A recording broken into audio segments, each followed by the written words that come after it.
എല്ലാവർക്കും എൻ്റെ നമസ്കാരം. ഇന്ന് മിഥുനക്കൂറിൽ ജനിച്ചവരുടെ കാര്യങ്ങളാണ് പറയാൻ പോകുന്നത്. അതായത് 1200 ആണ്ട് ധനുമാസത്തിൽ ജനിച്ചവരും മിഥുനക്കൂറിൽ നക്ഷത്രമുള്ളവരുമായുള്ള ഫലങ്ങളാണ് ഇന്ന് വിവരിക്കുന്നത്.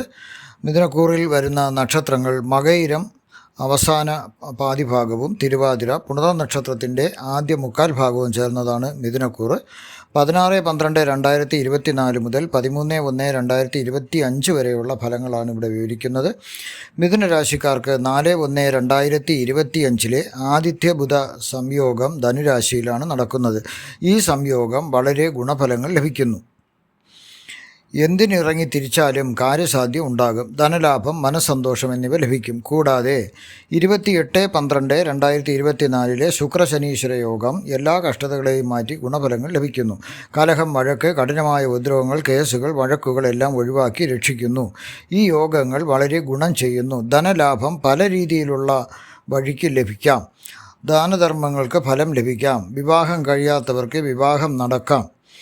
സൂര്യൻ 7ാമത്തെ രാശിയിൽ, അതായത് ധനുരാശിയിൽ സഞ്ചരിക്കുന്നു. പലതരം രോഗങ്ങളുണ്ടാകാം, ആകെ വിഷമതകളുണ്ടാകാം. എന്നാൽ സൂര്യന് ധനുരാശി ബന്ധുക്ഷേത്രമായതിനാൽ പാപത്വം കുറയുന്നു. ആയതിനാൽ അധികം കഷ്ടതകൾ വരുന്നില്ല. എന്നാലും സൂക്ഷിക്കുക. കുജൻ 2ാം രാശിയിൽ, അതായത് കർക്കിടക രാശിയിൽ സഞ്ചരിക്കുന്നു.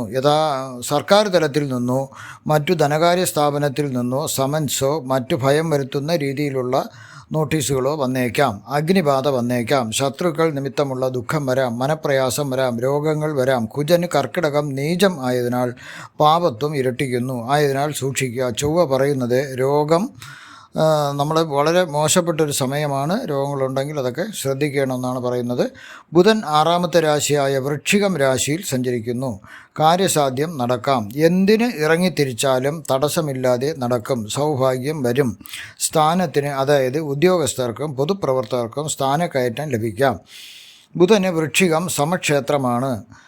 ആയതിനാൽ തീർച്ചയായും ഗുണഫലങ്ങൾ ലഭിക്കുന്നു. എന്നാൽ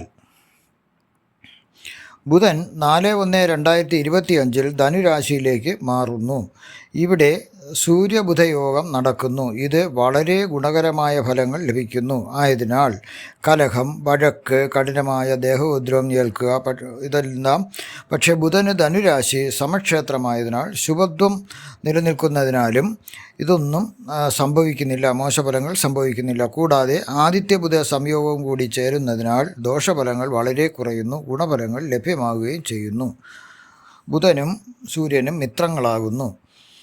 ഗുരു 12ാം രാശിയായ ഇടവം രാശിയിൽ സഞ്ചരിക്കുന്നു. എല്ലാ കാര്യത്തിനും തടസ്സം വന്നേക്കാം.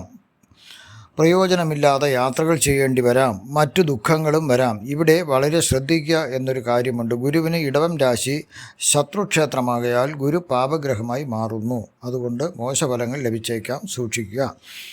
ശുക്രൻ 8ാം രാശിയായ മകരം രാശിയിൽ സഞ്ചരിക്കുന്നു. വീട്ടുപകരണങ്ങൾ വാങ്ങാം. വീട്ടിനാവശ്യമുള്ള എല്ലാ ഉപകരണങ്ങളും വാങ്ങാൻ സാധിക്കും. വിവാഹം നടക്കാത്തവർക്ക് വിവാഹമോ വിവാഹ ആലോചനകളോ നടന്നിരിക്കാം. സ്വർണം പോലുള്ള വിലപിടിപ്പുള്ള ലോഹങ്ങൾ വാങ്ങാൻ സാധിക്കും, അല്ലെങ്കിൽ സമ്മാനമായി ലഭിക്കും. ശുക്രന് മകരം മിത്രക്ഷേത്രമാകയാൽ ശുഭത്വം വർദ്ധിക്കുന്നു. ആയതിനാൽ ഗുണഫലങ്ങൾ തടസ്സമില്ലാതെ ലഭിക്കാം. 28-12-2024 കുംഭൻ രാശിയിൽ ശുക്രശനീശ്വര യോഗം നടക്കുന്നു. ശുക്രന് 9ാം രാശിയായ കുംഭൻ രാശിയിൽ സഞ്ചരിക്കുന്നു. പല രീതിയിൽ ധനം ലഭിക്കാം. ധർമ്മകാര്യങ്ങൾക്ക് സിദ്ധി ലഭിക്കാം. വിവാഹം നടക്കാം. പൊതുവെ സുഖകരമായ സമയമാണ്. ശുക്രന് കുംഭൻ രാശി മിത്രക്ഷേത്രമാകയാൽ ശുഭത്വം വർദ്ധിക്കുന്നു. കൂടാതെ ശുക്രനും ശനീശ്വരനും മിത്രഭാവമാകയാൽ ഈ സംഗമം ഗുണകരമാകുന്നു. ഈ യോഗത്താൽ ഗുണകരമായ പലതും ലഭ്യമാകുന്നു.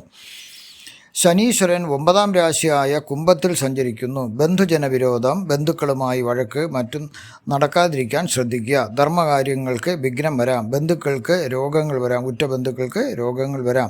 ബന്ധനം വരാതെ ശ്രദ്ധിക്കുക.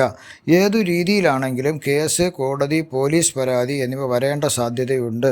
വളരെ ശ്രദ്ധിക്കേണ്ട സമയമാണ്. ശനീശ്വരന് കുംഭൻ രാശി സ്വന്തം ക്ഷേത്രമാകയാൽ പാപത്വം കുറയുന്നു. എന്നാൽ ശുക്രശനീശ്വര സംഗമം എല്ലാ ആപത്തിനെയും മാറ്റി ഗുണഫലങ്ങൾ നൽകുന്നു. രാഹു 10-ാം രാശിയായ മീനത്തിൽ സഞ്ചരിക്കുന്നു. ഹൃദ്രോഗം വരാം. ഹൃദയത്തിന് അസുഖമുള്ളവർ സൂക്ഷിക്കേണ്ടിയിരിക്കുന്നു.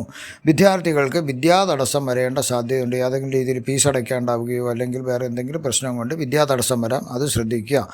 ആവശ്യമില്ലാത്ത യാത്രകൾ വേണ്ടിവരാം. സ്ഥാനചലനം വരാം. ഉദ്യോഗസ്ഥർക്കും പൊതുപ്രവർത്തകർക്കും തരം താഴ്ത്തൽ നടപടി വരാം. എന്ന് വെച്ചാൽ ശിക്ഷാ നടപടി, താഴത്തെ പോസ്റ്റിലേക്കോ അല്ലെങ്കിൽ വേറെ ദൂരെ എവിടെയെങ്കിലും ട്രാൻസ്ഫർ വരികയോ ചെയ്യാം. കേതു 4-ാം രാശിയായ കന്നി രാശിയിൽ സഞ്ചരിക്കുന്നു. മോശം സ്വഭാവമുള്ളവരുമായി കൂട്ടുകൂടാം. അവരുമായി വഴക്കും അടിയും ബഹളവും കേസൊക്കെ ഉണ്ടാവാം.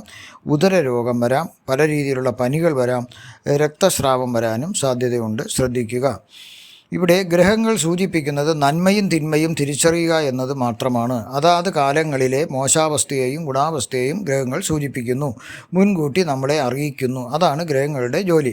മോശാവസ്ഥയെ എങ്ങനെ തരണം ചെയ്യണമെന്നതാണ് പ്രധാന കാര്യം. ഇവിടെ കുജനും ഗുരുവും രാഹുവും കേതുവും മോശഫലങ്ങളെയാണ് സൂചിപ്പിക്കുന്നത്. അതിനാൽ ഷൺമുഖ ഭഗവാനെയും മഹാവിഷ്ണു ഭഗവാനെയും ദുർഗാദേവിയെയും ഗണപതി ഭഗവാനെയും ശരണം പ്രാപിക്കുക. ദിവസം 20 മിനിറ്റെങ്കിലും മേൽപ്പറഞ്ഞ ദൈവങ്ങളെ ആത്മാർത്ഥമായി പ്രാർത്ഥിച്ചാൽ ഗുണഫലങ്ങൾ ഉറപ്പാണ്. ഭഗവാനിൽ നമ്മുടെ സുഖവും ദുഃഖവും സമർപ്പിക്കുക. ഇവിടെ പ്രവചിച്ചത് സാമാന്യ ഫലങ്ങൾ മാത്രമാണ്. പൂർണ്ണമായ കൃത്യത വേണമെങ്കിൽ ജാതക പരിശോധന ആവശ്യമായി വരുന്നു. നിങ്ങളുടെ ജ്യോതിഷപരമായതോ വാസ്തുപരമായതോ രത്നധാരണത്തിനോ രുദ്രാക്ഷധാരണത്തിനോ ഉള്ള സംശയം മാറുന്നതിന് ഫോണിൽ എന്നെ വിളിക്കുക അല്ലെങ്കിൽ മെസ്സേജ് അയയ്ക്കുക. എല്ലാവർക്കും നന്ദി, നമസ്കാരം.